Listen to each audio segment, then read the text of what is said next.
Alors bonjour, bonsoir à tous, bienvenue dans cette nouvelle capsule dans laquelle je vais vous partager des informations concernant la famille des alchimistes fées. Alors là je vais simplement vous lire le petit chapitre qui parle de cette famille d'âmes-là à partir du livre de Marie-Lise Labonté, Les familles d'âmes. Parce que le résumé que j'ai est trop succinct à mon sens. C'est une famille d'âmes qui est un petit peu peut-être difficile à cerner. Donc je vais vous lire la partie du livre qui est consacrée dans l'ouvrage de Marie-Lise Labonté. Et puis libre à vous ensuite, si vous voulez avoir plus d'informations, de faire des recherches plus avant sur l'alchimisme, ce que c'est qu'un alchimiste, etc. Voilà. En deuxième partie de vidéo, vous retrouverez une guidance. Alors, je ne sais pas encore s'il y aura un tas, deux tas, trois tas. Vous pourrez vous reporter en barre d'infos, vous aurez les timings. Voilà, vous retrouverez aussi en barre d'infos, évidemment, le lien vers ma page, à partir de laquelle vous pouvez prendre contact avec moi si vous souhaitez me poser une question ou me faire une demande de guidance personnalisée. Voilà, je m'exécuterai avec plaisir. Voilà, je vous ai tout dit. N'hésitez pas à vous abonner, à liker la vidéo et à la partager évidemment si ça vous paraît pertinent de le faire. Alors, la famille des alchimistes fées. Dans l'univers des âmes, il existe aussi une famille très particulière. Il s'agit de la famille des alchimistes fées. Ces âmes s'incarnent sur la planète pour spiritualiser la matière. Certaines d'entre elles, nous les avons rencontrées, sont très près des anges, car leur densité, même si elles sont dans le nucléus de leur famille, n'est pas très dense. Ces âmes sont fort légères. Elles peuvent sembler papillonner dans leur vie. Elles ont beaucoup de difficultés à intégrer leur enveloppe physique et résistent souvent à l'incarnation. Elles ont la capacité, dans la physicalité, de dématérialiser ce qu'elles touchent. Elles pourraient passer à travers les portes avec l'enveloppe physique. C'est ce qui explique pourquoi elles ont tant de difficultés avec les clés ou avec les poignées de porte. Car elles oublient qu'elles n'en ont pas besoin. Elles spiritualisent tout ce qu'elles touchent. Elles en élèvent directement le taux vibratoire. Lorsqu'il y a densité, l'alchimiste fée agit par diffusion des ondes qui émanent de son corps. Dès le premier instant de leur incarnation, elles débutent leur action. Ces âmes peuvent vous sembler dans la lune, totalement absentes dans l'incarnation, telle l'image que vous avez des fées. Elles ont choisi l'incarnation. Non pas qu'elles aiment la densité, tout au contraire. Elles sont présentes pour aider à transmuter la matière. Nous pourrions dire qu'elles sont des transmutateurs vivants. Elles ont la capacité de dématérialiser maintes choses sans même le savoir, et elles ont en bout de ligne l'impression d'avoir perdu des objets. Nous vous taquinons, mais cet exemple, bien que poussé à l'extrême, est très près de la réalité. Elles ont aussi l'impression d'être enracinées, alors qu'elles planent. Elles ont de la difficulté à départager ce qui est en haut de ce qui est en bas. Ainsi, leur principale difficulté dans l'incarnation est justement de s'incarner. Toutefois, sachant qui elles sont, elles peuvent utiliser leur pouvoir et ainsi agir dans la guérison, dans la communication, dans tous les métiers, toutes les professions du monde. Elles peuvent transmuter tout ce qu'elles côtoient. La transmutation étant de prendre un état vibratoire et de l'activer d'une façon telle qu'il perde son identité pour se fondre au principe divin. L'amour est l'outil ultime de la transmutation. Pourquoi ces âmes sont-elles présentes dans l'incarnation en ce début de millénaire? Elles ont un enseignement télépathique, verbal et oral à transmettre, qui est « Éveillez-vous, chères âmes, vous pouvez spiritualiser la matière. Tel est le but de leur existence, telle est leur réelle identité. » Voilà, donc à partir de là, on peut bien cerner que les alchimistes fées ont une capacité à rendre les objets magiques en les faisant changer de taux vibratoire, en fait, en modifiant le taux vibratoire des objets et des personnes. Elles ont aussi un rôle d'éveilleur de conscience, d'une manière peut-être moins directe que les initiateurs de conscience, mais tout de même, c'est quelque chose qui se passe dans... J'irais presque jusqu'à dire dans le code génétique et dans l'ADN des personnes qui les fréquentent. Ce sont des personnes qui, lorsqu'on les fréquente, nous permettent de nous élever vibratoirement, sans même qu'on s'en rende compte, sans qu'il y ait aucun effort conscient fourni. Pour moi, les alchimistes fées ont aussi un lien avec la famille des chamans dans la mesure où ils peuvent rendre magiques les objets qu'ils manipulent. Je pense particulièrement à des personnes comme les artistes qui transcendent par leur art, notamment les peintres, les plasticiens, les personnes qui font aussi des petits bijoux qui peuvent être ensuite des amulettes ou des gris-gris. Voilà, tout ça pour moi, ce sont des personnes qui pourraient faire partie de la famille des alchimistes fées et qui sont là vraiment pour transcender la matière, lui donner une vibration plus élevée. Simplement, c'est une famille qui a cette capacité-là, en fait, à élever la vibration de la matière simplement en la manipulant ou en étant en sa présence. Voilà, donc les alchimistes fées peuvent être aussi de très très bons magnétiseurs, par exemple. Voilà, pour libérer des énergies lourdes. Leur objectif, leur mission, c'est vraiment d'alléger la vibration, et donc d'élever le taux vibratoire des personnes et des objets qui les entourent, voire parfois des lieux. Voilà. Donc là, par rapport aux différentes guidances et aux différentes capsules que j'ai fait, on voit qu'il y a quand même un fort travail de transmutation qui est demandé à l'ensemble des familles d'âmes qui ont cette capacité-là. Il y a vraiment une nécessité de faire partir, d'évacuer en fait les lourdeurs et de délester à la fois le karma de l'humanité mais aussi celui de la Terre en fait. Il y a vraiment ça qui m'est transmis comme information importante entre guillemets, en tout cas prégnante. C'est une information qui me revient, qu'on me rabâche dans les oreilles à chaque fois que je fais des guidances sur les familles d'âmes. Donc a priori les personnes qui sont en recherche en ce moment sur ces thématiques-là, c'est ce qu'on vous demande on vous demande d'essayer de trouver les méthodes qui vous conviennent, vos propres outils pour transmuter, c'est-à-dire faire passer du moins au plus. Voilà pour la partie information que nous transmet Marie-Lise Labonté. J'espère que ça aura résonné à certains d'entre vous qui se questionnent sur leur famille d'âme et qui ont été appelés et interpellés par ce que je propose comme outil de compréhension. On va passer à la partie canalisation, guidance. Alors c'est parti pour la partie guidance. Donc vous avez 4 choix. Le premier choix, ça va être l'apatite, une pierre d'apatite. Voilà. Très joli. Second tas, nous aurons la guidance pour le pendule en cristal. Ensuite, la guidance pour la petite pierre d'angélite. Et en 4e tas, le petit grelot. Voilà. Donc je vous laisse faire votre choix et je reviens vers vous pour la première guidance, ce qui sera pour l'apatite. Alors. Que nous dit cette apatite? Nous avons affaire a priori à des personnes qui sont en plein éveil de conscience, en plein éveil à soi, en plein éveil à ses capacités, à la capacité de transcender les expériences de vie.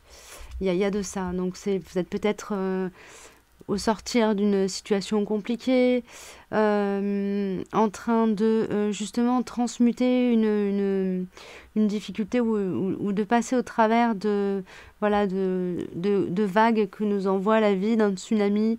Voilà, il y a quelque chose de cet ordre-là. Faire sortir la lumière de l'obscurité. C'est ce que vous êtes en train de faire en ce moment-là. Donc vous êtes vraiment en train d'activer vraiment votre pouvoir de transmutateur. Voilà. C'est ça qu'on m'envoie là. Ensuite, on a la mandorle qui nous parle avec l'oracle d'Omrazaï. Je vous montre le dos de cartes et qui nous dit, je vous lis le message, la lumière a traversé la matière et cette dernière s'est ouverte. Je répète, la lumière a traversé la matière et cette dernière s'est ouverte. Donc pour moi, là, vous êtes vraiment au sortir d'une situation particulièrement compliquée dans laquelle vous avez été amené à mobiliser cette capacité de transmuter la matière, de transmuter les expériences, de faire passer du négatif au positif, comme je le disais en fin de partie, explication des caractéristiques de cette famille. Pour moi, là, vous êtes vraiment en train de faire passer quelque chose de l'ombre à la lumière, du moins au plus, et vraiment délester une partie, soit de votre histoire de vie, soit de votre soit de votre famille, je veux dire de votre histoire familiale, de votre des charges karmiques. Vous êtes en train de virer des charges karmiques de votre aura directe, c'est-à-dire soit par rapport à votre expérience de vie personnelle, soit par rapport à celle des personnes qui ont un lien de sang avec vous. Voilà. Lever des tabous, j'entends, lever des tabous. Donc il y a sûrement des prises de conscience de votre histoire familiale, que ce soit une histoire directe, c'est-à-dire votre histoire avec vos parents, ou l'histoire de vos aïeux, qui est en train d'être activée et qui va vous booster, hein, qui va vraiment vous permettre de faire quelque part de lever le voile en vous sur cette capacité que vous avez toujours eue, que cette capacité à transmuter de manière inconsciente jusqu'à présent, elle va devenir consciente. Et du coup, c'est catalysant, c'est-à-dire que ça optimise cette capacité à transmuter. Hein. Voilà, on a quand même 2 belles cartes qui sortent là pour vous, avec l'oracle cosmique et Umrazaï. Ensuite, on a l'oracle de Ritavant et des 12 chats. On a 3 cartes qui ont sauté du jeu. Magnifique. Une carte de guérison. Une carte de foisonnement, de récolte. Une carte de réunion à soi. Je vous montre. On a cette première carte-ci. Alors, je suis désolée pour les reflets.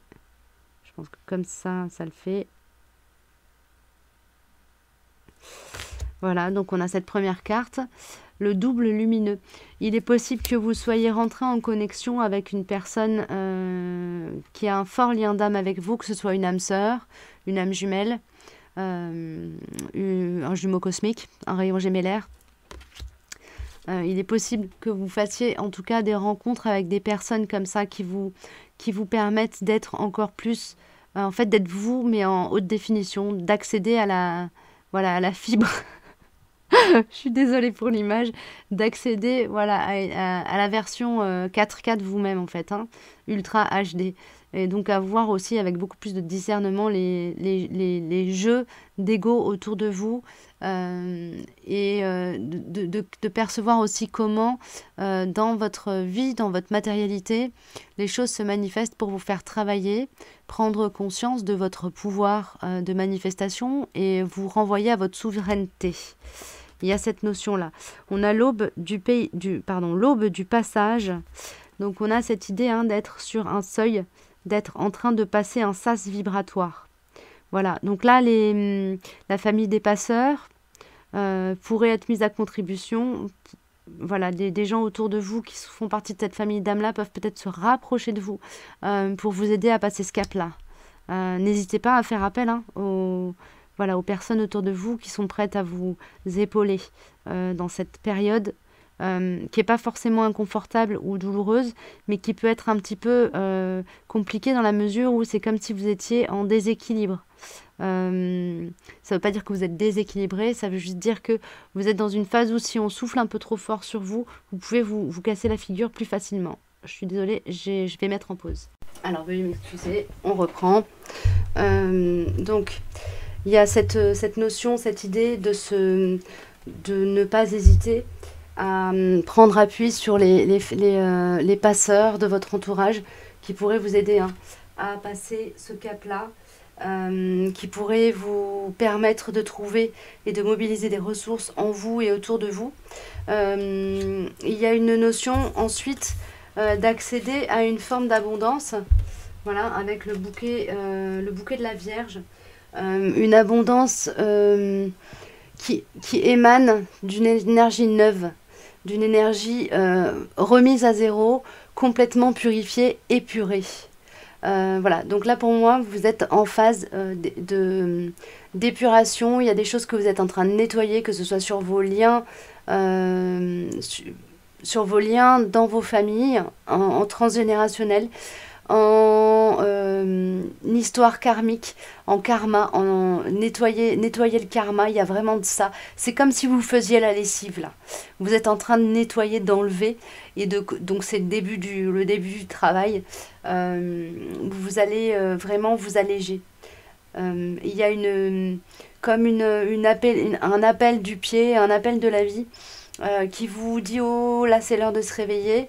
Voilà, bah, vous êtes en plein début de boulot, d'épuration, d'enlever la vase, d'enlever la terre, d'enlever les carcans qui se sont posés autour de votre essence au fil de cette incarnation. Il y a vraiment cette idée-là.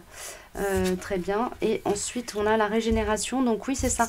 C'est vraiment très cohérent avec ce que je vous sortais avec les 3 cartes de rite avant. C'est-à-dire, il y a cette idée vraiment de faire peau neuve, en fait. Faire peau neuve. Voilà. Donc, ok, un petit accord Toltec pour la route.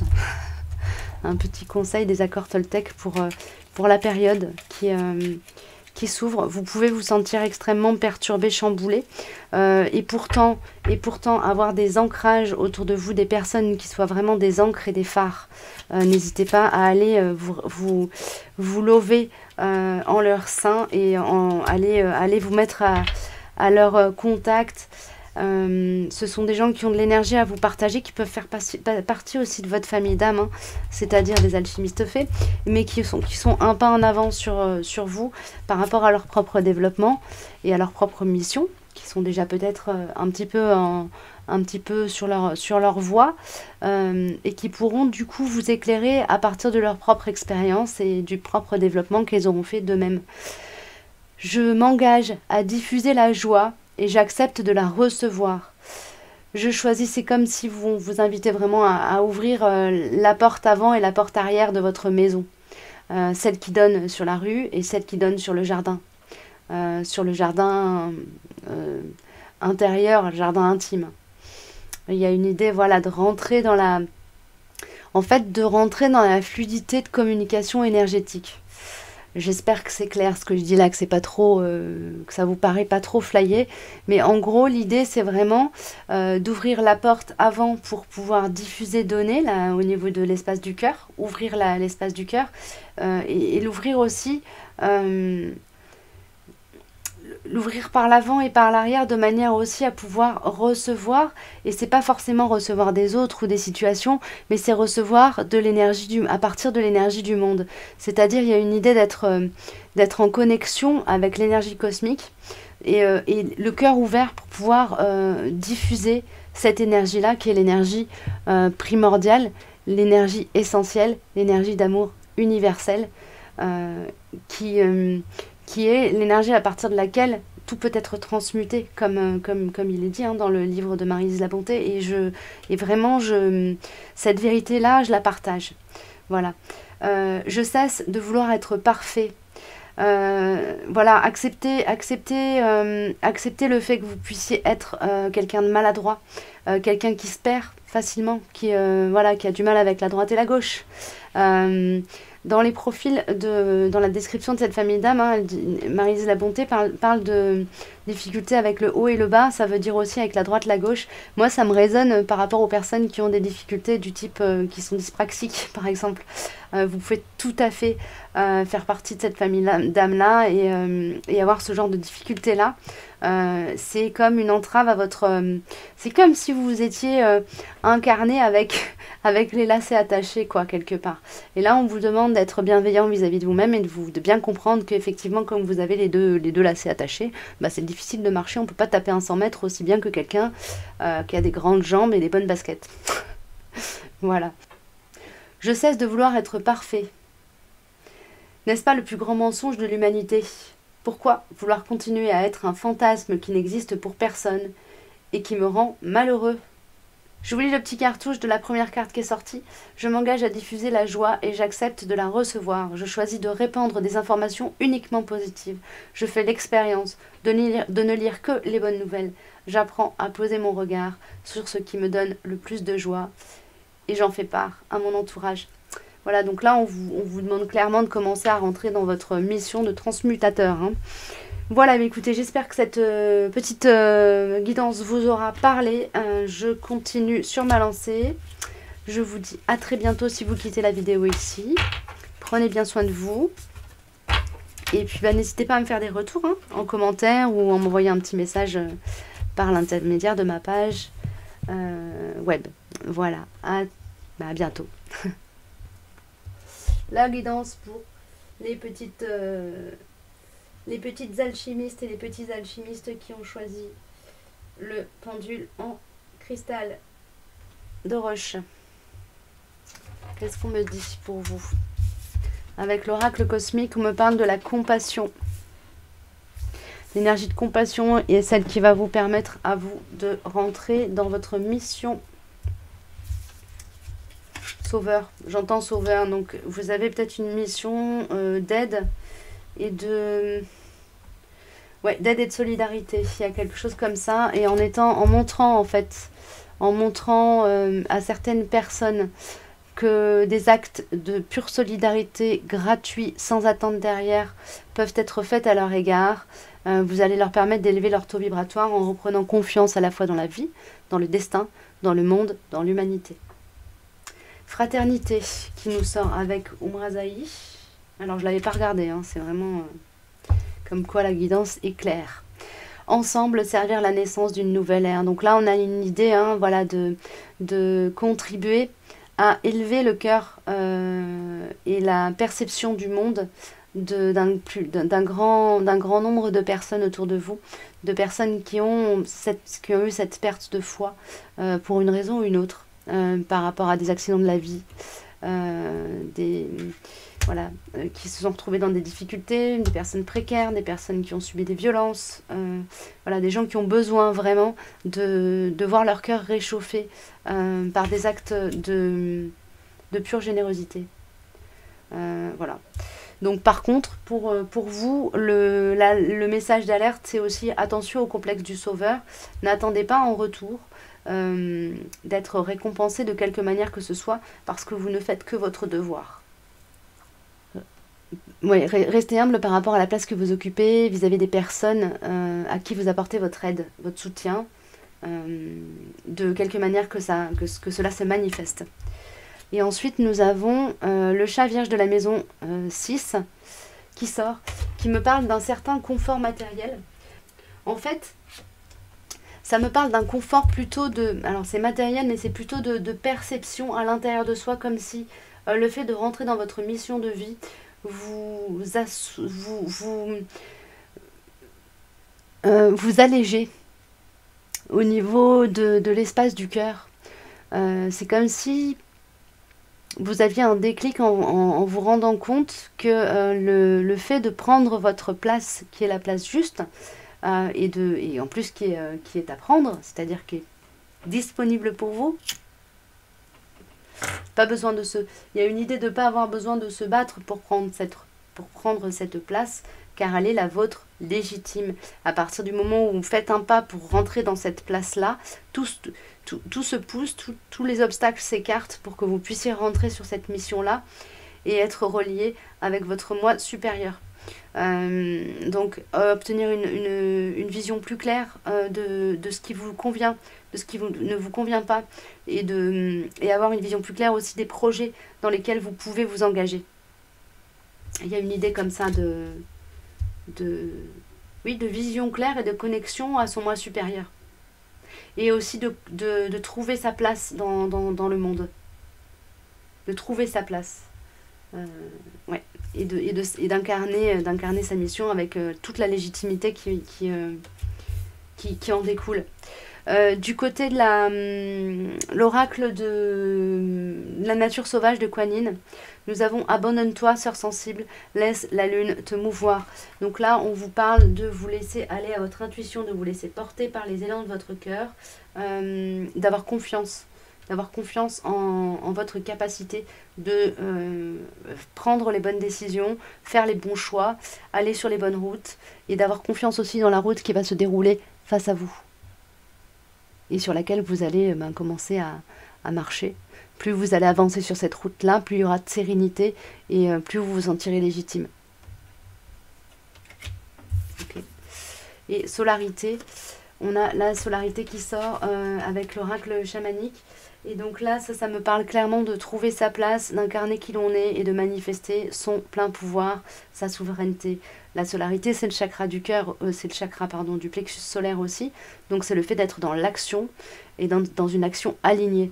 Il y a aussi une idée de réchauffer l'atmosphère, donner du positif, réchauffer les cœurs. Pour moi, là, vous êtes sur une mission de vie qui va être de l'ordre de, qui va être dans du registre de la solidarité. Hein. Voilà, créer un réseau associatif d'entraide. Ça peut être à tous les degrés. Hein. Ça peut être travailler pour la SPA, ça peut être travailler pour une association qui fait des maraudes, les restos du cœur, n'importe quoi de cet ordre-là. Quelque chose qui touche à la solidarité avec le vivant. Ça peut être aussi travailler dans une association où on préserve la biodiversité en travaillant sur le fait de sauvegarder des essences de fleurs et de plantes. Ça peut être très varié. Hein. Mais en faisant tout ça, vous allez être de plus en plus dans un rayonnement de vous-même qui va vous permettre d'agir comme le transmutateur que vous êtes. Point. Voilà, j'ai terminé pour vous. Je vais passer à la guidance pour l'angélite. Alors, avec l'oracle cosmique, donc on me parle d'intégrité. L'intégrité, c'est vraiment le retour à soi et le fait de poser un regard tout à fait clair, éclairé, sans équivoque, sans voilage de face, d'une parfaite honnêteté vis-à-vis de soi-même. Donc vous, le travail, il y a eu un travail alors à la fois de transmutation dans vos vies, de nettoyage karmique, de lessivage, du transgénérationnel aussi, de faire sauter éventuellement des traumas ou des croyances, des pensées limitantes, des carcans, tout ça. Il y a eu une énorme... vous avez travaillé peut-être pendant plusieurs années pour vous libérer de plein de mécanismes d'auto-sabotage qui vous empêchaient d'être dans le rayonnement de vous. Vous pouvez aussi être né avec cette intégrité-là, hein, mais vous en êtes à un point de maturité qui vous permet vraiment, là je sens qu'il y a une solidité d'ancrage et un très très fort alignement, donc une très grande cohérence une très forte congruence en fait, cohérence entre ce que l'on est, ce que l'on montre au monde, ce que l'on agit, ce que l'on pense et ce que l'on ressent. Il y a une cohérence parfaite chez vous, là-dedans. Donc ça c'est magnifique, bravo. Ça veut dire que vous avez une capacité d'action, d'une efficacité chirurgicale et assez hallucinante. On a Pégase qui sort avec l'oracle des chemins de l'éveil. Pégase qui me parle du monde onirique, qui me parle d'aller transmuter maintenant, de passer de je transmute ici-bas dans la 3D, dans le monde réel, je transmute aussi au-delà de qui je suis, dans mon inconscient. Je vais travailler dans l'inconscient collectif. Il y a cette idée-là, d'aller... alors peut-être que vous allez avoir des missions de vie ou vous allez avoir des aptitudes à aller chercher dans les archives akashiques, à aller chercher dans l'inconscient collectif des informations qui permettent d'élever le taux vibratoire de votre entourage, des communautés autour de vous. De communauté, on me parle de communauté, Il y a une notion de travailler pour un collectif chez vous. Ok, avec l'oracle de Ritavan, on a le chat Gémeaux de la maison 3. Alors, on est encore sur une carte avec un code couleur très très bleu. Donc, ça me parle d'une reliance alors à l'indigo évidemment, donc au 3e œil, mais aussi à la gorge. Donc, il y a une idée d'être dans l'expression aussi, de communiquer, d'aider les gens à communiquer entre eux, d'aider les gens à communiquer avec eux-mêmes, à l'intérieur de leur cœur, et de leur permettre de justement transmuter leurs énergies. Voilà, donner des outils. Vous êtes des transmetteurs d'outils.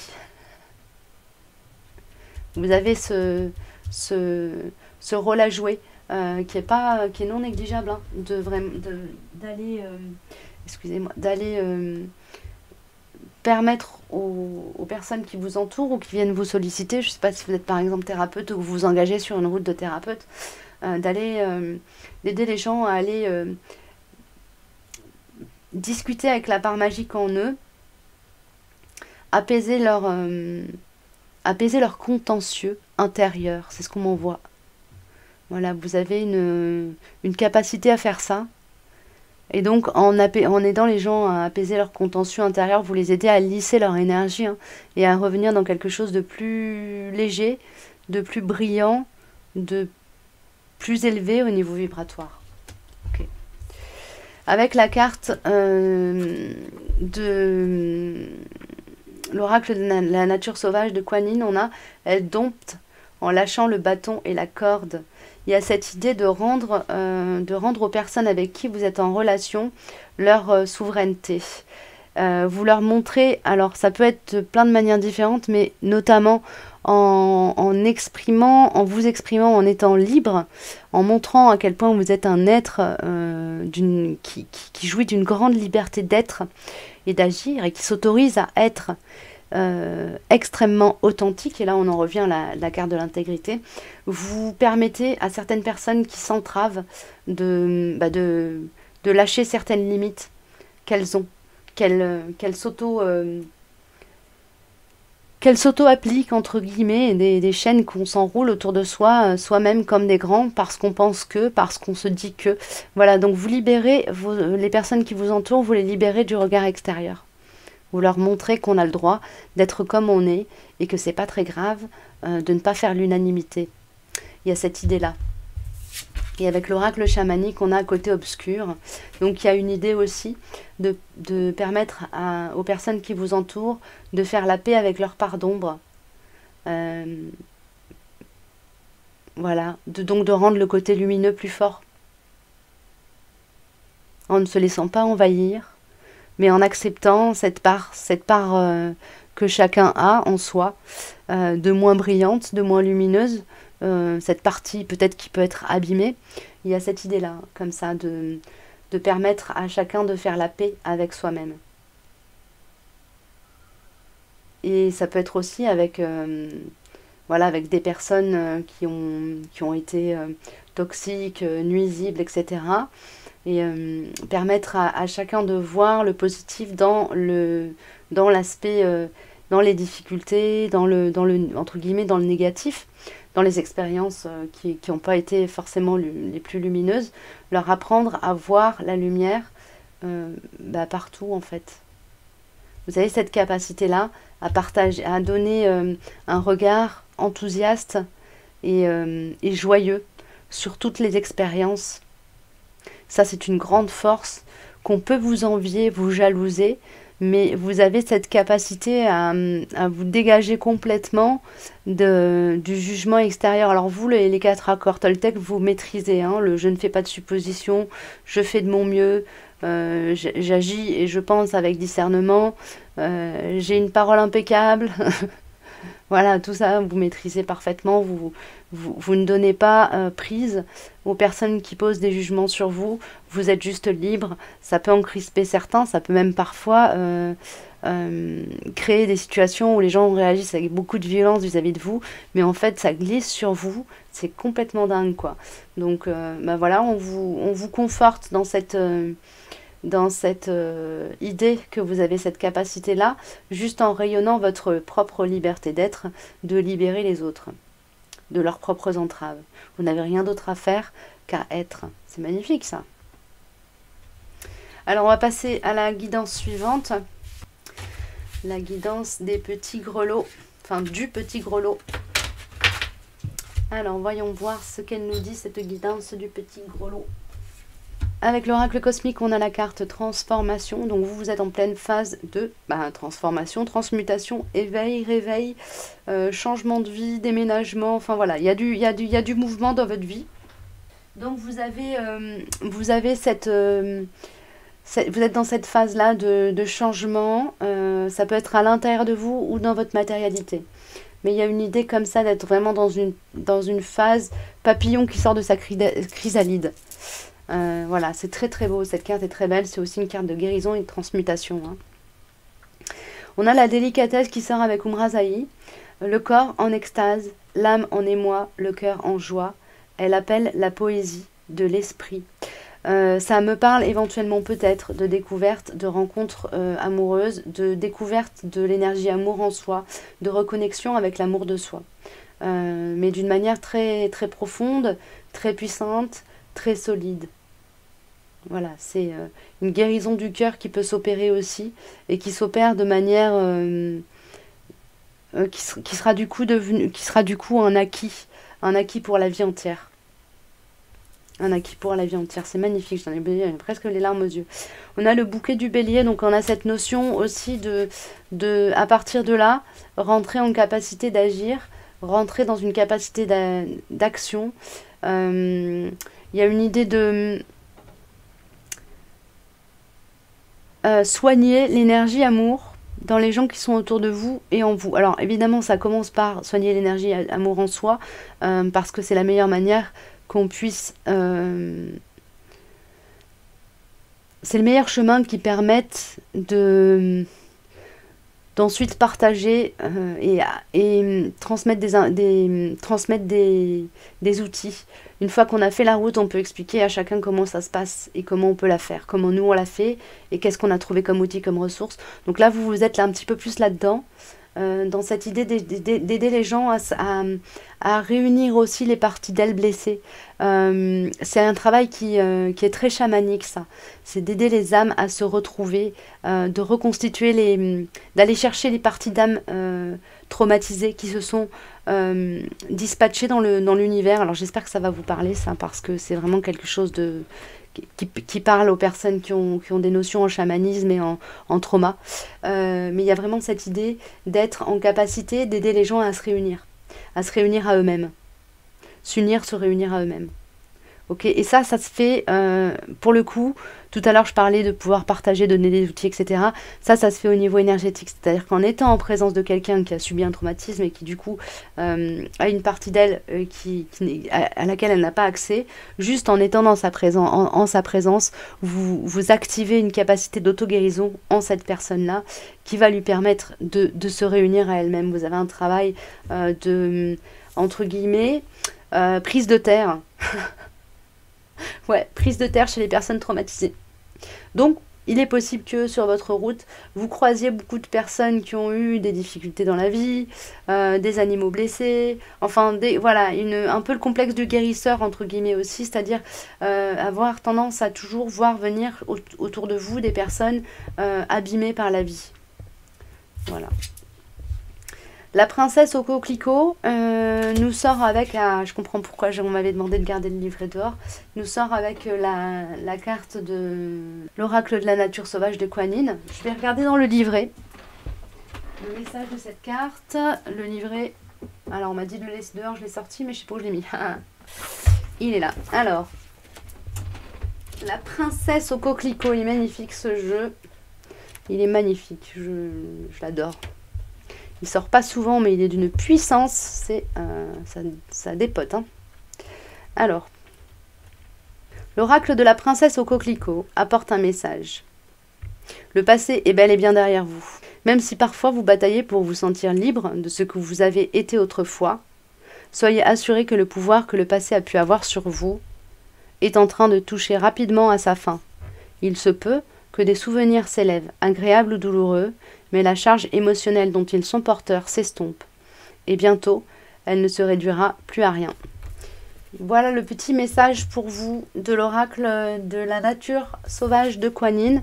Et avec, pour finir, l'oracle chamanique, nous avons la carte lenteur qui vous invite à ne pas vous sentir dans l'urgence de guérir, guérir les autres, d'être dans un rythme qui soit dans le respect de votre intégrité, dans le respect de votre sensibilité, dans le respect de vos besoins. On ne peut pas agir quand on ne peut pas agir.